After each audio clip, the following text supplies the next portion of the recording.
사랑하고 축복합니다. 우리 오늘 자녀에게 주는 열매, 우리 부모가 자녀에게 주어야 할 열매에 대한 말씀입니다. 신명기 6장 1절에서 9절입니다. 우리 한 절씩 교대로 받들어 읽겠습니다. 이는 곧 너희의 하나님 여호와께서 너희에게 가르치라고 명하신 명령과 규례와 법도라. 너희가 건너가서 차지할 땅에서 행할 것이니 곧 너와 내 아들과 내 손자들이 평생에 내 하나님 여호와를 경외하며 내가 너희에게 명한 그 모든 규례와 명령을 지키게 하기 위한 것이며 또 내 나를 장구하게 하기 위한 것이라. 이스라엘아 듣고 삼가 그것을 행하라. 그리하면 내가 복을 받고 내 조상들의 하나님 여호와께서 내게 허락하심 같이 젖과 꿀이 흐르는 땅에서 내가 크게 번성하리라. 이스라엘아 들으라. 우리 하나님 여호와는 오직 유일한 여호와이시니 너는 마음을 다하고 뜻을 다하고 힘을 다하여 내 하나님 여호와를 사랑하라. 오늘 내가 너에게 명하는 이 말씀을 너는 마음에 새기고 내 자녀에게 부지런히 가르치며 집에 앉았을 때에든지 길을 갈 때에든지 누워있을 때에든지 일어날 때에든지 이 말씀을 강론할 것이며 너는 또 그것을 내 손목에 매어 기호를 삼으며 내 입안에 붙여 표로 삼고 다 함께요. 또 내 집 문설주와 바깥문에 기록할 지니라. 아멘. 다 건강하셔서 너무 감사합니다. 우리 이제 5월달이 되면 가정에 대한 설교를 많이 하게 되는데, 제가 이렇게 이번 주 우리 자녀 세대 주일을 맞아서 정말 여러 가지 생각을 하면서 자녀보다 우리에게 더 소중한 게 어디 있을까 이런 생각을 했어요. 어떤 부모든지 우리가 부족하고 부모가 제대로 잘 하지는 못할 수 있지만 그 자녀를 향한 사랑과 그 소원만큼은 어느 부모나 다 동일할 거라고 생각을 합니다. 요즘은 하도 세상이 이상해서 안 그래 보이는 경우도 너무 많지만 우리가 자녀를 소중히 여기고 자녀가 잘 되기만 바라는 마음은 모든 부모의 공통된 마음이라고 생각합니다. 그래서 잘 키우고 싶으시지요, 자녀를. 이미 다 성인이 되었어도 더 우리 자녀가 잘 됐으면 좋겠다. 잘 영혼력이 다 건강하고 반듯하고 아름다웠으면 좋겠다. 그래서 정말 잘 열매를 맺으면서 잘 살았으면 좋겠다. 그것이 부모의 소원입니다. 잘 키우고 싶은데 잘 되시나요? 저는 아주 어렵더라고요. 잘 못했을 뿐더러 하나님을 만나서 이게 내가 너무너무 잘못 키웠구나, 잘못했구나, 내가 너무너무 나쁜 부모였구나를 깨닫고 올바르게 하려고 했을 때는 때가 조금 너무 늦었는지 이미 내 손 안에 있지 아니하고 어떤 영향력도 이렇게 끼칠 수 없는 그런 상황이 되어버린 것을 보게 되었습니다. 그래서 참 잘 키우고 싶은 소원은 큰데 잘 키우는 일이 너무너무 어려워서 부모도 당황하고 있습니다. 자녀 세대들이 그 부모의 당황함과 당혹감을 잘 모르시죠? 잘하고 싶은데 잘 안 돼요. 그런 게 있습니다. 지난주에 제가 우연히 TV에서 책을 읽어드립니다인가 그런 프로그램을 보게 되었어요. 거기에서 잘 키우고 싶은 부모의 소원은 있었으나 완전히 최악으로 키운 그 예를 보게 되었습니다. 해경궁 홍씨가 지은 한중록 아시죠? 사도세자 이야기. 영조와 사도세자, 그 아들인 사도세자 이야기를 그 프로그램에서 하더라고요. 근데 보면서 참 느낀 게 많았습니다. 그 영조는 왜 그렇게 끔찍한 일을 했을까? 자기 아들을 뒤주에 가두어서 죽게 만든. 그 전에는 그런 일이 있었다. 참 이상한 아버지다. 이렇게 생각을 했는데 그 영화도 나왔고 또 이 책을 읽어드립니다. 이 프로그램을 통해서 이 한중록에 기록된 그 세세한 이야기를 이렇게 짚어나가는데 그동안 무심하게 그냥 무관심하게 지나버렸던 것들이 많이 읽혀지더라고요.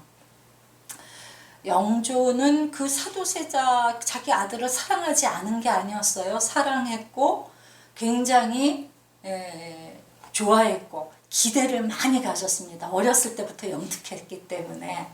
그런데 언젠가부터 이 아들이 자기 기대에 못 미치니까 그게 분노가 돼버린 거죠. 그 분노가 되어서 그 방법이 얼마나 안 좋은 방법인지 모르고 막 사람들 앞에서 무안을 주고 꾸중을 하고 그리고 전혀 사랑을 표현하지 않고 굉장히 그 아들을 화나게 만들면서 그렇게 키웠던 것 같습니다.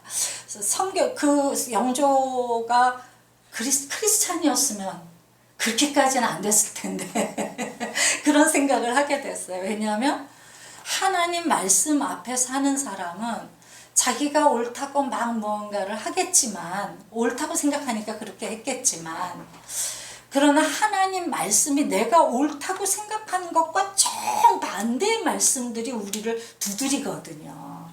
그래서 분명히 말씀 중에 아비들아 너희 자녀를 노엽게 하지 말고 이런 말씀이 있거든요. 그래서 계속 무안을 주고 막 그냥 사람들 앞에서 막 비참하게 만드는 그 일을 그렇게 자극을 하면 자기 아들이 깨우치고 뭔가 올바르게 될 거라고 생각을 하는 그런 잘못된 생각 때문에 그렇게 하는 건데 저도 이런 사람이었기 때문에 영조의 마음이 굉장히 많이 읽혀지더라고요. 아 나도 그랬지. 그러고 어쩌면 지금도 그런 부분이 아직도 남아있을 거야 라고 생각을 하면서 왜 영조가 그렇게 말도 안 되는 일을 아들에게 했는지가 알아지더라고요. 제가 하나님 말씀 안에 있지 못할 때 그렇게 자극하면 알아들을 거라고 생각했어요. 진짜 말도 안 되는 거죠. 최악의 방법을 선택하면서 내가 원하지 않는 길로 떠다 밀면서 그게 그를 고칠 거라고 착각을 했다는 거예요. 그래서 결국 이 아들은 어떻게 되느냐 하면 피폐해지고 망가지다 못해 화가 나면 사람을 죽이던가 동물이라도 죽여야 직성이 풀리는 사람으로 바뀐 거예요. 나중엔 영조가 그 아들을 안 죽일래야 안 죽일 수 없는 상황에 치닫게 된 것입니다. 정말 불행한 일이었습니다.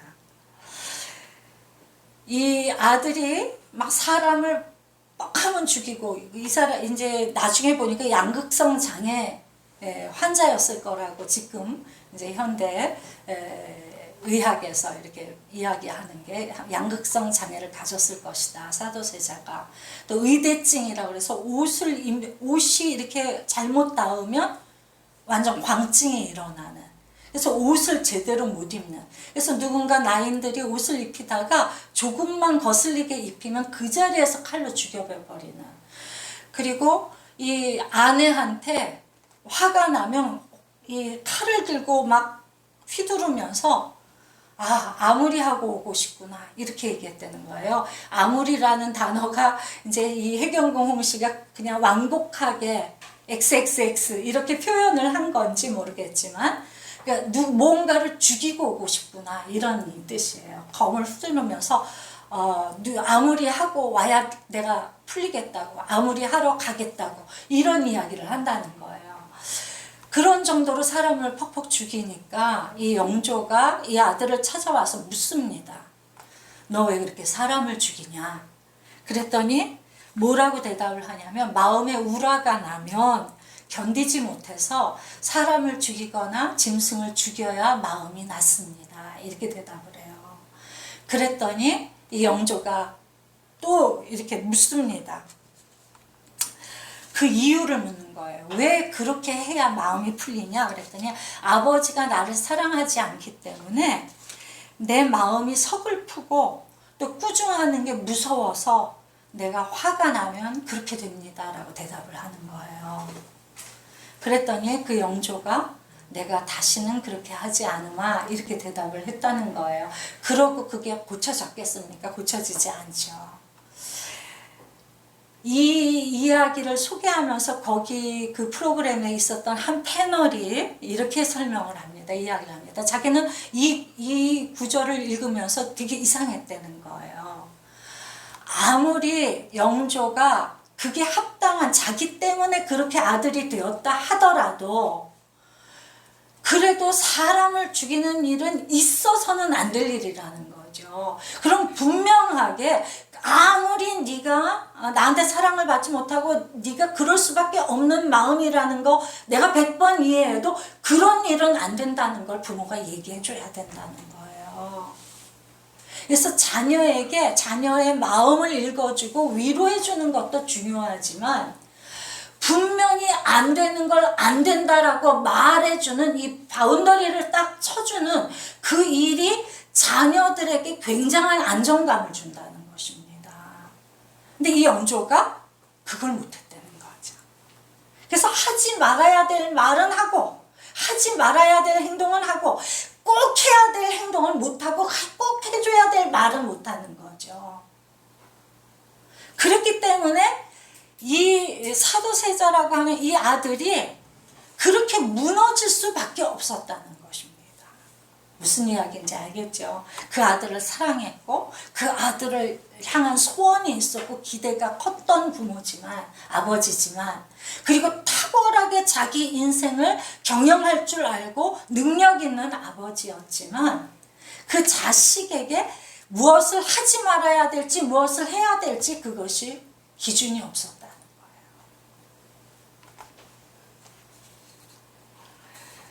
이 영조 이야기를 들으면서 참 우리도 자녀를 향한 소원이 있고 잘 되기를 바라고 그래서 잘 키우기를 바라는데 우리는 항상 많은 부분 대부분 실패감을 느끼고 자녀 양육에 실패감을 느끼고 실수하고 그러는 우리가 생각이 났습니다.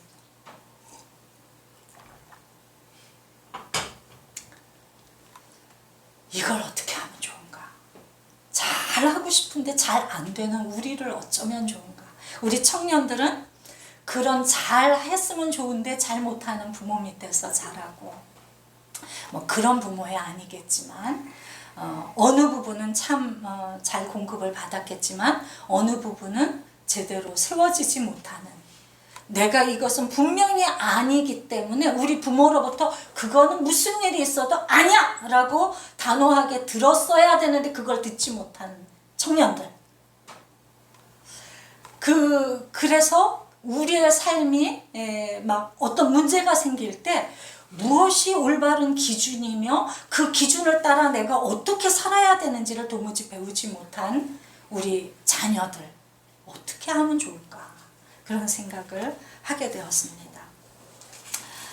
주님이 그렇게 고민하고 있는 저와 여러분에게 주신 말씀이 오늘 신명기 말씀입니다. 읽으시면서 혹시 이건 너무 신앙적인 거 아니야? 너무 하나님 중심의 말씀 아니야? 이렇게 생각이 드시지는 않았나요? 저는 이제 말씀을 준비하는 사람으로 좀 그런 생각을 할 수도 있겠다. 나도 전에라면 그렇게 생각을 했겠다 이런 생각을 하였습니다. 그런데 오늘 주님이 세워주시는 부모에게 세워주시는 원칙입니다. 이것이 하나님의 법에 대해서 하나님의 말씀에 대해서 어떻게 생각해야 너희가 바라는 그 잘되는 삶이 되는지 그것을 가르쳐 주시는 거예요. 오늘 주님이 우리 잘되라고 주신 말씀 오늘 보면은 하나님이 주신 말씀이라는 거죠. 세상이 주는 기준 말고 세상이 주는 기준은 다 나쁜가 그런 뜻 아닙니다. 세상에서 기준이 훌륭해서 그 기준을 따라서 우리가 사는 것들도 많죠. 도덕도 그렇고 양심도 그렇고 어떤 뭐 이성도 그렇고 뭐 그런 것들이 나쁘다는 게 아니야. 그것이 훌륭하다면 그것은 다 하나님의 법에서 나온 것이기 때문에 훌륭한 것입니다. 그 사람들이 하나님을 알지는 못하지만 하나님이 우리에게 기본적으로 인간에게 주신 양심, 기본적으로 모든 인간들이 아무리 나쁜 삶을 살았어도 무엇을 하면 될지 무엇을 하면 안 될지 아는 이 기준을 주신, 절대 기준을 주신 하나님의 기준이 세상의 법에도 곳곳에 스며 있기 때문에 세상의 법과 하나님의 말씀이 다르지 않습니다. 그러나 하나님을 아는 자가 듣는 하나님의 말씀과 모르는 사람이 듣는 그냥 기본적인 어떤 양심과 도덕은 좀 다르죠. 양심과 도덕이 포함이 된 더 깊이 있는 생명력 있는 우리의 실제 삶에서 나를 살리는 그 말씀이 하나님의, 살아계신 하나님의 말씀이라는 것입니다. 오늘 주님이 그것을 말씀하시는 거예요. 내가 너희에게 명령한 것, 내가 너희에게 세워준 규칙, 내가 너희에게 이 법은 반드시 지켜야 되라고 준 그 법, 이것이 너무너무 중요해요. 이 말씀은 왜 주느냐? 왜 우리가 그리스도인이 돼서 주일마다 이곳에 모여서 하나님의 말씀을 왜 듣는가? 지식이 아니라 당연히 지식으로 시작이 되지만 그렇게 살라고, 행하라고, 너희가 건너가서 차지할 땅, 너희가 건너가서 차지한 그 가정, 차지한 그 직업, 차지한 그 이웃, 그 차지한 그 곳에서 그렇게 살라고. 그래서 하나님의 말씀은 절대로 이론이 아닙니다. 이론의 부분이 있죠. 이것을 집대성에서 이론화하는 거죠. 기독교 교리가. 근데 기독교 교리도요, 우리가 쭉 집대성에서 어떤 이론을 만들어서 알면 좋지만 그것이 먼저가 아니라 하나님과의 관계가 먼저입니다. 하나님을 사랑하고 신뢰해서 하나님의 말씀을 소중히 여기면 하나님이 주시는 명령, 규칙, 법이 우리 안에 세워지게 되어 있습니다. 그리고 왜 그 규칙을 주셨는지, 왜 이 말씀을 하시고 계신지, 이 법이 왜 생겼는지 통찰이 우리 안에 흐르게 돼요. 뚫어지게 돼요. 이 통찰력을 가지면 우리의 삶의 케이스별로 우리 삶에 일어나는 사건마다 우리가 어떻게 서야 될지 아는 자가 됩니다. 우리가 독서를 많이 해야 되는 이유는 그 독서를 통해서 통찰력을 얻는 거잖아요. 그런데 독서를 다독을 하지 않아도 어떤 책 한 권을 봐도 그걸 뚫어낼 힘이 있는 사람은 어떤 책을 봐도 뚫을 힘이 있는 거예요. 그래서 모든 책의 지식이 내 안에 대도서관처럼 다 담겨 있지 않아도 그냥 알아지는 것입니다. 그것을 말씀하시는 거예요, 주님이. 이 명령과 규례와 법도를 너희가 알아야 되고 들어야 되는 것은 살기 위한 거다. 너와 내 아들과 내 손자들이 평생 그것을 붙드는 기준이 되어야 되는 거야. 그러면서 주님이 그것을 주시는 이유를 말씀하시죠. 내 날을 장구하게, 영원히. 아무리 잘 살아도 짧으면 어떻겠습니까? 너무 허무하잖아요. 그러니까 아직 그 열매들이 길어지도록. 또 하나, 복을 받게 하려고, 잘 되게 하려고, 크게 번성하게 하려고. 그것을 하나님의 말씀이 내 삶의 모든 행동의 기준이 되어야 된다라는 것을 가르쳐주고 계신 거예요. 그러면서 주님이 제발 4절에 말씀하시는, 그러니까 제발 잘 들어야 돼. 제발 잘 들어. 내 얘기를 잘 들어야 돼. 우리 새벽기도 말씀에 이사야 하고 있는데 42장 20절에 그런 말씀이 있었습니다. 네가 많은 것을 볼지라도 유의하지 아니하며 귀가 열려 있을지라도 듣지 아니하는도다. 이게 하나님과의 관계거든요. 말씀 통독하는 이유도 하나님의 말씀을 듣기 위해서, 묵상하는 이유도 하나님의 말씀, 오늘 내게 일어난 이 사건에 대한 하나님의 해석과 하나님의 말씀을 듣기 위해서, 오늘 일어난 일에 주님이 뭐라고 말씀하시는지 들어야 내가 그것을 살아낼 힘이 생기거든요. 기도하는 이유도 하나님의 말씀을 듣기 위해서입니다. 우리가 쉬지 말고 기도하라고, 어떻게 사람이 쉬지 말고 24시간 자는 시간 뭐 뺀다 해도 어떻게 그렇게 기도를 하는가? 제가 누누이 말씀드리지만 꼭 기도 자리에 앉아서 하나님 아버지 이렇게 어떤 형식을 취해서 하는 기도만이 아니라 계속 하나님이 궁금하고, 하나님이 이 상황에 대해서 뭐라고 생각하시지? 어떻게 생각하시지? 기뻐하실까? 슬퍼하실까? 지금 이것을 뭐라고 해석하시지? 이걸 가라고 하실까? 말라고 하실까? 이 하나님이, 살아계신 하나님이 내 안에 계셔서, 살아계신 하나님이 지금 내 이 선택들, 내가 지금 뭘 하려고 하는 이 일들에 어떻게 생각하시는지 궁금한 사람만이 쉬지 말고 기도가 가능한 거예요. 아멘. 내가 다 내 판단이 다 이루어지고 내 판단대로 하는 것에 거침이 없다면 우리는 하나님께 물어볼 일이 아무것도 없습니다. 그러면 그냥 내 소견에 오르는 대로 사는 것입니다. 오늘 주님이 계속 말씀하시는 이 내가 너에게 준 이 규칙들, 이 법들, 이 명령이 딱 고정되어 있을까요? 어떤 땐 가라 하시고 어떤 땐 오라 하시지 않을까요? 명령이라는 거는 정말 케이스별로 적용, 그 상황마다 다르거든요. 그럼 가라고 하시는 말씀이지, 오라고 하실지, 잠잠하라고 하실지, 말하라고 하실지 어떻게 우리가 압니까? 성경에 있습니까? 성경엔 가라는 말씀도 있고 오라는 말씀도 있거든요.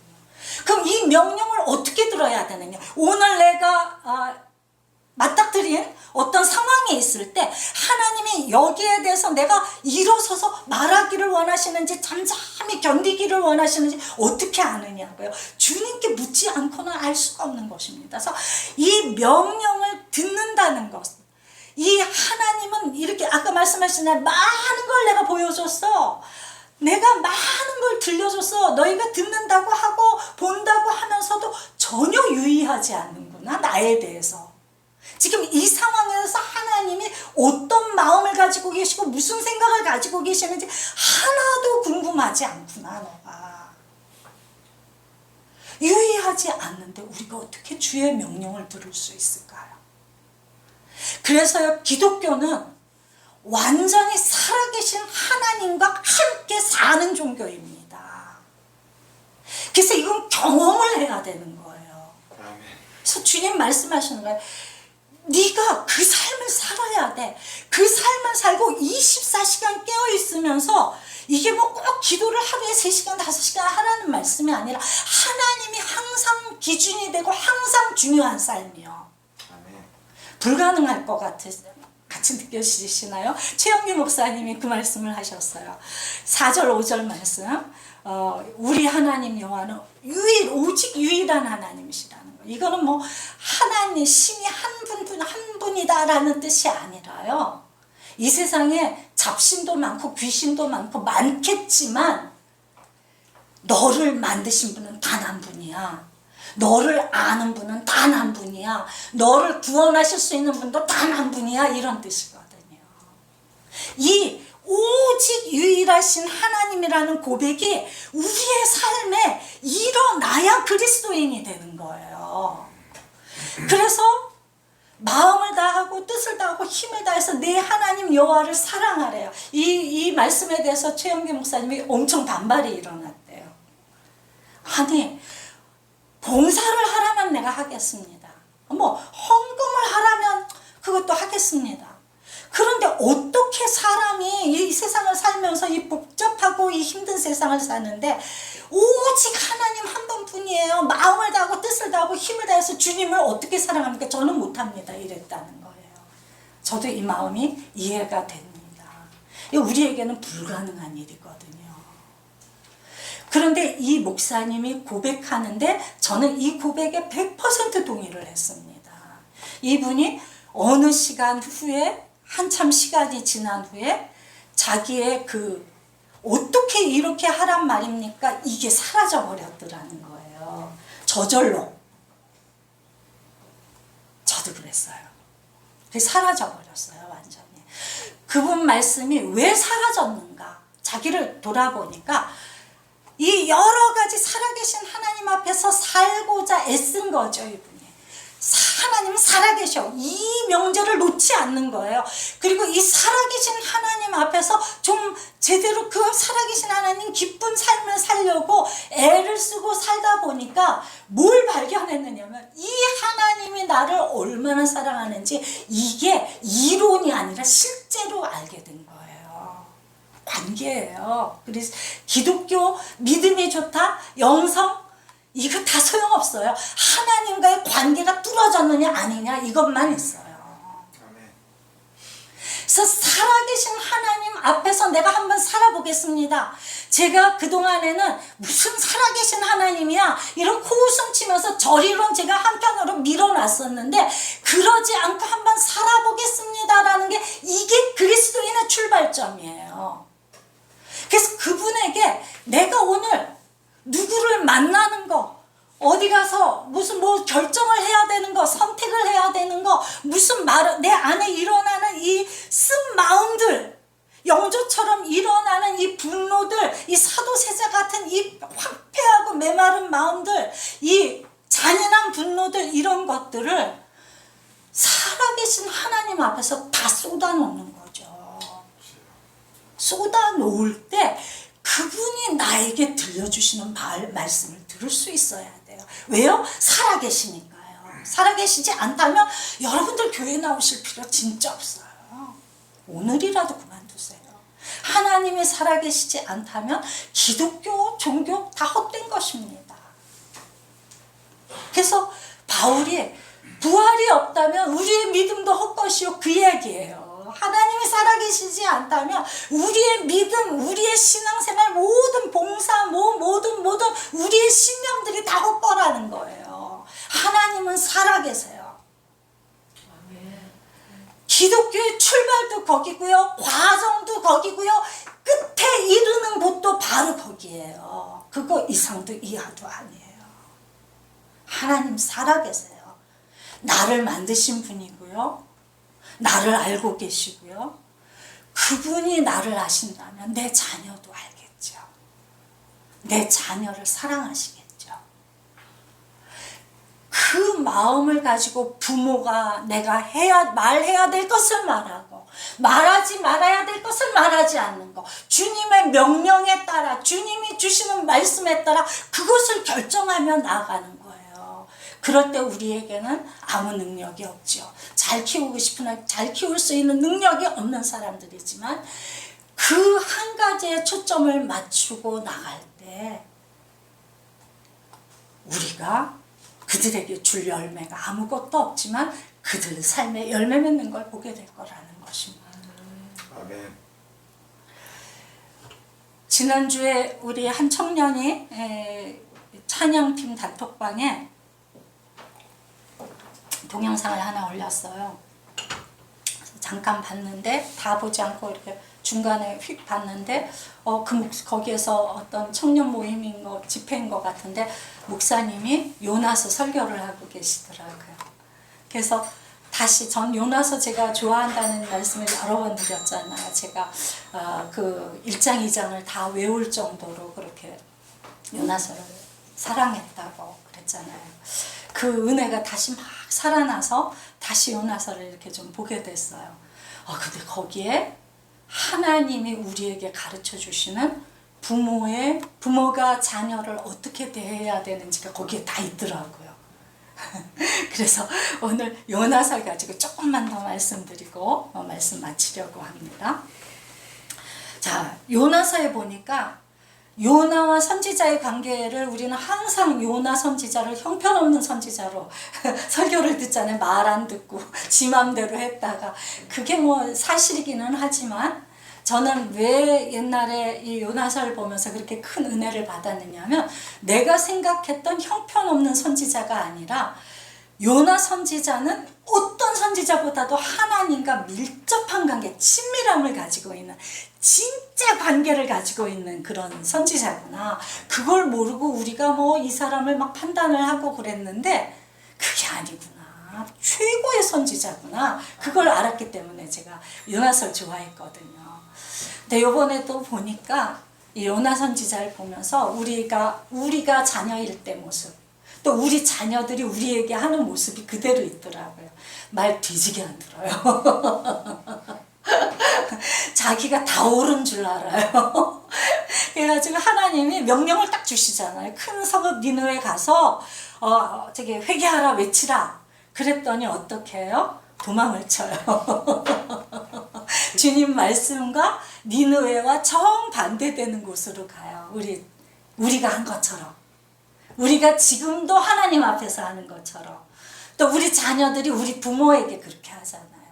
혼자 잘하는 줄 알아. 혼자 똑똑한 줄 알아. 자기가 다 옳은 줄 알아. 그래서 부모가 말을 할 때는 그 말을 하는 이유가 있단 말이죠. 그걸 신뢰하지 않아요. 자기가 동의가 안 되면 절대로 그 말을 따르지 않습니다. 그래서 우리가 잘 키우고 싶은데 말을 안 들어서 잘 키울 수가 없잖아요. 사도세자가 영적 말을 좀 잘 들었으면 그런 결과가 나왔겠습니까? 그런데 말을 안 들어서 영조가 하나님을 알아서 하나님 말씀을 잘 들었다면 그런 결과가 나왔을까요? 하나님이 너희 자녀를 노엽게 하지 말라 그렇게 가르쳐 주셨을 텐데 크리스찬이 아니라서 그때 그걸 몰라가지고 노엽게 하다 보니까 그런 결과가 된 거잖아요. 이렇게 뒤지게 말을 안 듣는단 말이죠.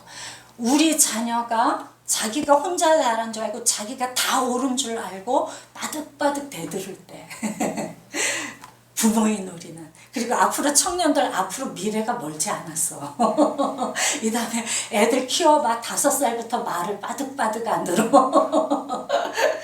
그때 이 말씀을 잘 생각을 해야 돼. 그냥 주님 손에 올려드리세요. 올려드리고 그래 나 이렇게 내버려 두라는 게 아니라 믿음으로 살아계신 하나님 앞에 다 아뢰는 게 올려드리는 거예요. 내가 혼자 막 얘를 어떻게 해야 좋은 방법으로 얘를 낫게 할까? 그게 좋은 방법인 것 같지만 그 좋은 방법이 그렇게 그 아이를 변화시키나요? 저는 그렇지 않다고 생각해요. 뭐 이런 방법을 할 수도 있고 저런 방법을 할 수도 있어요. 근데 그 방법이 그렇게 걔를 변화시키지 않습니다. 목사가 아무리 의도를 하고 말씀을 전하고 한다고 성도들이 한 걸음이나마 바뀌겠습니까? 아니요. 그걸 우리가 알아야 돼요.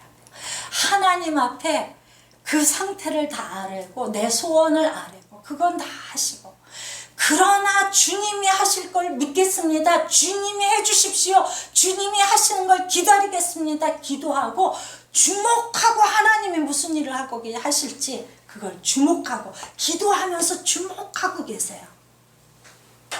기도 안 하시는 건 아무 소용이 없고요. 기도하면서 하나님의 일을 반드시 보겠다고 결정을 하세요. 보고 계시면 돼요. 하나님이 이 요나를 다루시는 방법이 있습니다. 풍랑을 일으켰죠. 우리가 풍랑 당할까 봐 겁나십니까? 혹시 내가 기도하고 있는데 자녀를 위해서 풍랑을 만나면 기뻐하고 감사하시기 바랍니다. 이거 죽을 풍랑이 아니라 뒤집어 변화시키는 풍랑이구나. 그렇게 아시면 됩니다. 절대로 죽지 않고 하나님이 물고기도 만드시겠구나. 물고기도 준비시켜 놓으시겠구나. 그럼 믿으시면 됩니다. 여러분들이 부모가 기도하는데요. 기도하는 부모가 있는데 그 아이들이 그 풍랑을 만나 죽겠습니까? 절대로 그렇지 않습니다. 기도를 안 하니까. 주님이 일하실 수 없으니까. 주님께 신뢰합니다. 제가 안 하고 주님 손에 맡깁니다라고 아뢰고 주님이 무슨 일을 하실지 소망과 믿음과 기대를 가지고 그렇게 기도하시면서 하나님 주목하고 계시면 풍랑도 만드시고 물고기도 만드시면서 이 아이를 스스로 하나님을 발견하는 아이로 만드실 거라는 것입니다. 그렇게 해서 겨우 다시 니느웨로 갖다 토해놓으니까 니느웨 가서 일하라고 토해놓으니까 잘했나요? 우리 자녀들이 불성실합니다. 보면 3절 4절에 보면 니느웨는 사흘 동안 걸을 만큼 하나님 앞에 큰 성읍이었대요. 그런데 거기다 토해놓으니까 이 요나가 무슨 짓을 합니까? 하루 동안 다니며 외쳤대요. 굉장히 불성실해. 사흘 동안 다니는 곳이라면 꼼꼼하게 하면 5, 6일, 7일 이렇게 다녀야 되는 거 아닌가요? 마음을 가지고 했다면 얼마나 마음을 가지고 하지 못하는지, 얼마나 불성실하게 했는지 사흘 길을 하루 만에 끝내버려. 우리 자녀가 이렇게 불성실해요. 우리도 하나님 앞에 불성실합니다. 그런데 이때 하나님 신뢰하시기 바랍니다.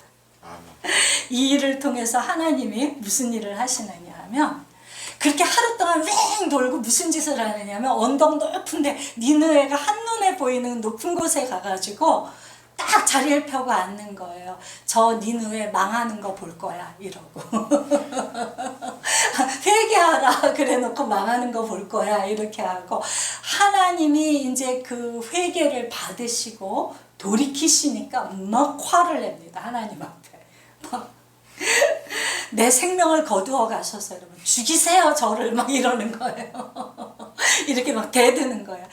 죽는 게 사는 것보다 죽는 게 나아요. 날 죽이시고 저 사람들 구원하시려면 절 죽이세요 이러는 거예요. 절 밟고 가세요 이러는 거예요.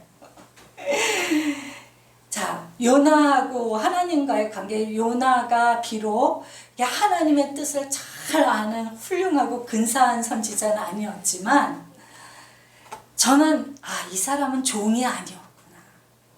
절대로 하나님의 종이 아니라 하나님의 아들로 살았구나. 이거 누가 할 수 있는 거예요? 가족이 아니면 못해. 누가 모르는 겨우 아는 사람한테 그러려면 너랑 나랑 끝이야 그럼 그래 끝내? 그러지. 가족이나 되니까 안 끝내실 거 아니까 이런 말 할 수 있는 거거든요. 이렇게 바락바락 대드는 거예요. 그랬는데 저는 하나님이 얼마나 인내하시는지, 얼마나 놀라운 진리 가운데 행하시고 사랑 가운데 행하시는지 그걸 이렇게 보게 됐어요. 하나님을 우리가 하나님의 명령을 듣고자 하고 하나님 말씀에 유의하면 우리에게 이런 지혜가 오겠구나. 이런 삶의 지혜가 오겠구나. 하나님이 무슨 일을 하냐면 이 요나의 수준으로 딱 내려가시는 거예요. 박넝쿨을 준비했어요. 그거 멸망하는 거 보겠다고 그 위에 박넝쿨을 다 준비해서 텐트를 다 가려주시는 거예요. 그늘. 그리고 바람을 시원하게 불게 하니까 막 너무 또 기뻐해요. 막 신난다고. 그러다가 한낮에 제일 뜨거울 때 벌레를 준비해서 그 박넝쿨을 다 갉아먹게 하세요. 그랬더니 그 시원한 그늘이 다 사라지고 그 사막 뜨거운 떼약볕이 찡찡 내리쬐잖아요. 그랬더니 이제 성을 내는데 하나님 앞에 또 성을 얼마나 내는지 몰라요. 우리들이 맨날 하나님 앞에 하나님이 주신 감사도 없고 그 목사님이 그러더라고요. 그 요나서에서 다 자기 건 줄 알아. 자기 똑똑한 거 자기가 똑똑해서 똑똑한 줄 알아. 자기가 돈 버는 재능이 있어서 돈 잘 버는지 알아. 자기가 자기 얼굴 만든 것처럼 자기 이쁜 거 자랑해. 감사가 하나도 없어. 하나님이 주신 거에 대한 감사, 자기에게 주신 그 재능들, 그 능력들, 그거 하나도 감사, 다 자기 거야. 그래서 조금만 벌레가 먹으면 펄펄 뛰는 거예요. 왜 나를 이렇게 만드시느냐. 주신 분도 하나님이시잖아요. 거두실 수도 있잖아요. 어떤 사람은 IQ가 60밖에 못하게 태어나면서부터 모자라게 태어난 사람도 있어요. 내가 IQ가 140이야? 그러면 이게 얼마나 큰 은혜인지 아셔야 될 거 아니에요. 근데 IQ 140인 내가 150을 만나서 조금 쫄렸어. 그런 분통을 터뜨리면서 저 인간 치워달라고 내 인생에. 예? 나 비참하다고 이러면서 막 그 140의 귀한 하나님이 주신 그 달란트를 귀한 줄도 모르고 감사도 모르고 사용할 줄도 모르고 해서는 안 될 짓은 하고 해야 될 것은 안 하고 이러면서 사는 게 우리라는 거예요. 이러면서 자녀를 우리가 말로만 교육한다는 것입니다. 그래서 주님이 말씀하시는 거예요. 오늘 말씀 중에 내 자녀에게 부지런히 가르치며 집에 앉았을 때 누웠을 때 일어날 때든지 이 말씀을 네 안에 진리가 하나님의 말씀의 기준이 꽉 차 있어야 돼. 찌르면 나와야 돼. 너희 자녀가 울 때 그 상황에 대해서 찌르면 하나님의 그 아이를 살릴 그 말씀이 찌르면 나와야 돼. 네가 무엇을 하든지 네 손목에 하나님의 말씀이 메어져 있고 네 미간에 하나님이 붙어 있어야 돼. 네 집 네가 있는 곳마다 문설주와 문에 하나님이 붙어 있어야 돼. 그래서 아무도 네가 하나님의 사람인 걸 모르고 지나갈 수 없게 되어야 돼. 아멘. 그래야 때에 맞는 양식을 먹일 수가 있어 그 자녀에게.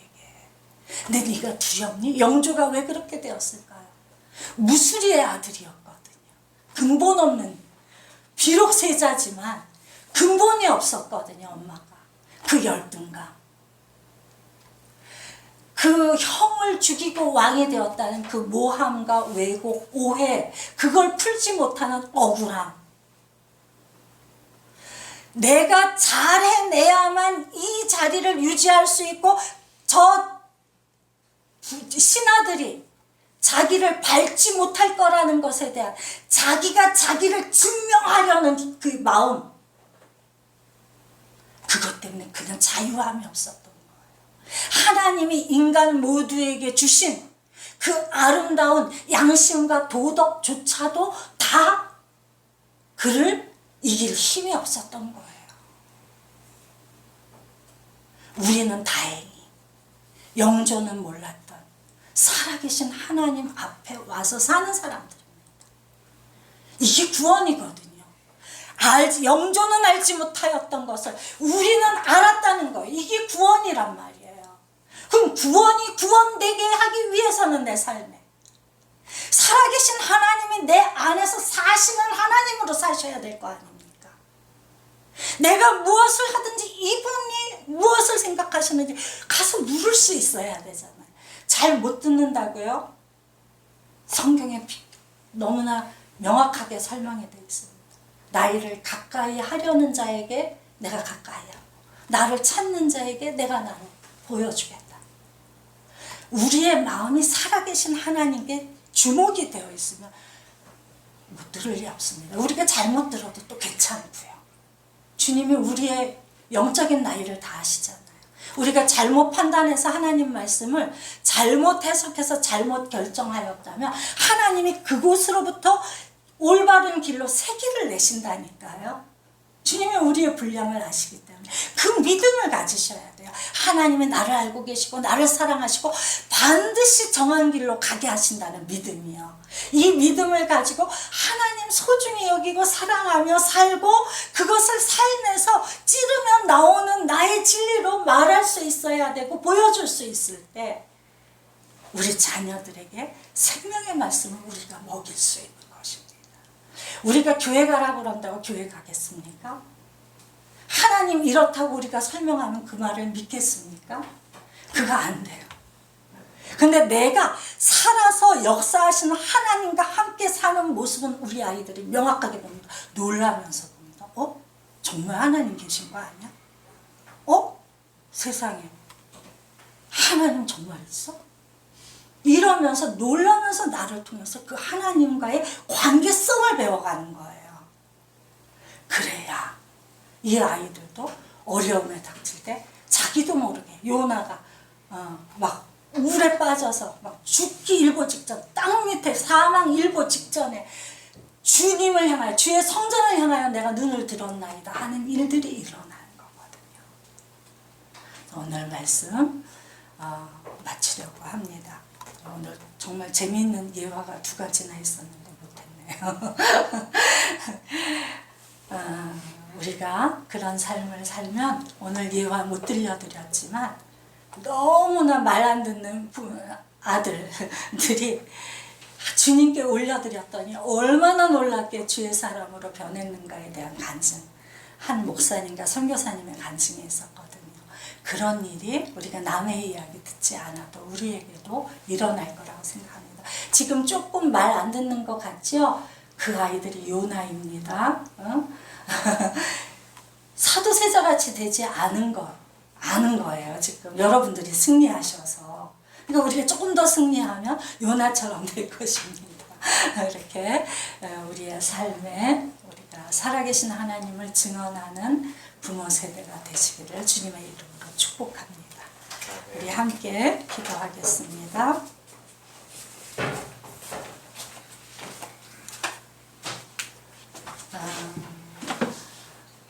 우리가 너무 실수도 많이 하고 잘하고 싶지만 잘하지 못하지만 이제 하나님이 다 알고 계시고 우리를 지으셨으니 주님이 모든 일을 합력해서 선을 이루실 것입니다.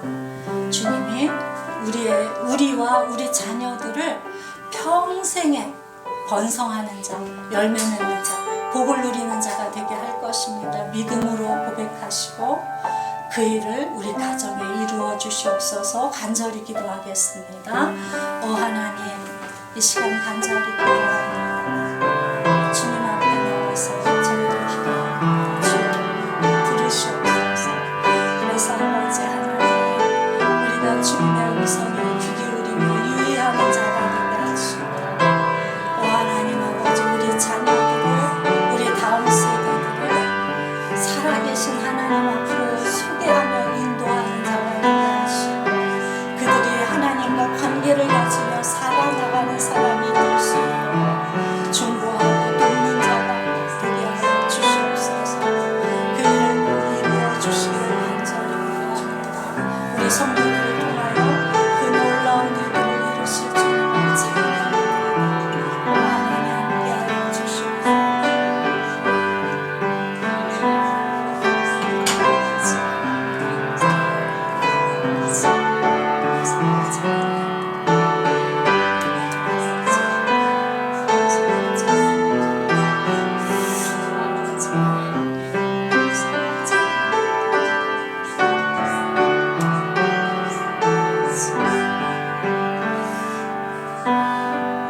하나님, 저희들에게 자녀를 주셔서 감사합니다.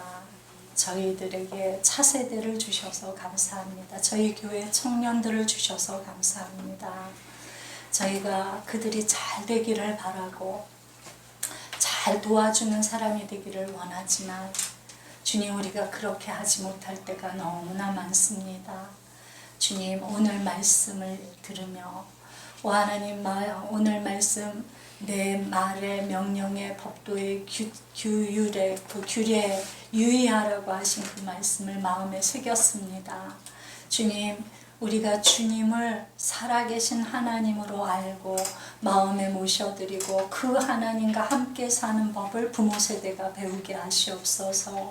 그래서 우리의 삶을 통하여 살아계신 하나님이 나타나게 하시고, 하나님 아버지, 그래서 우리 자녀들이 참으로 어떤 일을 만날 때 주님 살아계신 하나님을 가장 먼저 떠올릴 수 있도록 우리를 사용하여 주시옵소서. 우리가 너무 잘못해서 주님 자책하는 때만 싸우나 하나님, 주님이 우리와 함께 하시며 우리를 세워주시며 우리를 통하여 주님을 나타내시기만을 간절히 기도합니다. 그 일을 반드시 이루실 주님을 찬양합니다. 또한 아버지 하나님, 저희 성도들 오늘 정말 오랜만에 주님 함께 모여서 예배드리는데 이 예배를 축복하여 주시옵소서. 주님, 또한 주님 앞에 나올 때 아버지 하나님, 우리가 정성스럽게 예물을 드렸사오니 이 예물을 받으시고 기뻐 받아 주시옵소서. 우리를 통하여 하나님, 세상의 아버지 하나님 그 재정을 다스리는 일들이 하나님 일어나게 하시고 전파되게 하시고 모두 다 돈이 전부인 것처럼 돈의 노예처럼 사는 이 세상, 주님 얼마든지 돈을 다스리며 살 수 있는 축복을 허락하여 주시옵소서. 주님, 저희가 부활주일 헌금과 또한 목장의 헌금들을 주님 나눔으로 사용하기 원하나이다. 하나님, 나눌 곳을 알게 해주셔서 감사합니다. 주님, 우리가 더욱더 나눌 수 있는 힘을 주시고 우리가 기쁘고 기쁘게 주님 우리에게 주신 축복을 다른 어려운 이들과 나누게 하여 주시옵소서. 그렇게 행하실 주님께 감사드립니다. 예수님 이름으로 기도드렸습니다. 아멘.